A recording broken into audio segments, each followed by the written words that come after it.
In this video, we'll talk about how eating habits and nutrition affect our mental health and emotional well-being. Eating is a common behavior used to replenish energy and nutrients, but it can also be a way to soothe yourself when you're sad, to show appreciation when someone cooks for you, or even a distraction. Over time, people develop patterns regarding when and what they eat, just like any other behavior. We hear a lot about how developing healthy eating habits is good for our body and physical health, but people do not often talk about how eating habits can impact our mental health and emotional well-being. Nutrients all have their important roles related to our organism's self-regulation. For example, the lack of carbohydrates in our system can negatively affect our mood and mental health, most likely due to reduced serotonin levels. Polyunsaturated fats in general have anti-inflammatory effects on our body, which might be helpful in dealing with depression, anxiety, stress, etc.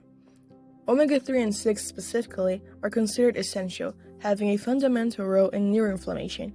A shortage of vitamins and minerals can trigger an inflammatory response of the gut, which is a defense mechanism. We see the same reaction happen when someone suffers from anxiety, depression, high levels of stress, etc. This most likely happens because the gut-brain axis comes into action. What is the gut-brain axis? The gut-brain axis is a two-way communication network that connects the brain and the gastrointestinal tract. This bidirectional relationship allows the brain to influence the gut and the gut to influence the brain. This means that when there is a lack of vitamins and minerals that trigger an inflammatory response from the gut, this response can cause higher levels of anxiety, depression, and/or stress. The same way that anxiety, depression, and stress can trigger an inflammatory response from the body, especially given how sensitive the gut is. Our gut affects our emotions, and our emotions affect our gut.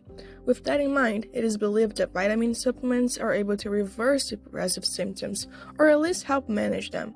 More specifically, vitamin B6, B12, and D, as well as magnesium and probiotics, are found to be especially important when it comes to dealing with mental health and treating anxiety and depression, as well as other conditions.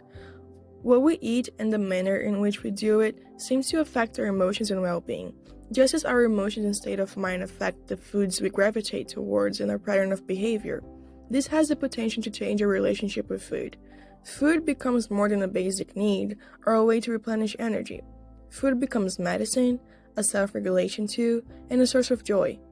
Though there needs to be more research in this area, knowing which foods can affect us positively and using that in our favor could potentially replace psychotropic drugs for less severe psychological disorders cases, possibly making treatments more accessible for lower-income individuals and also easier to stick with, as there would be no side effects from medication.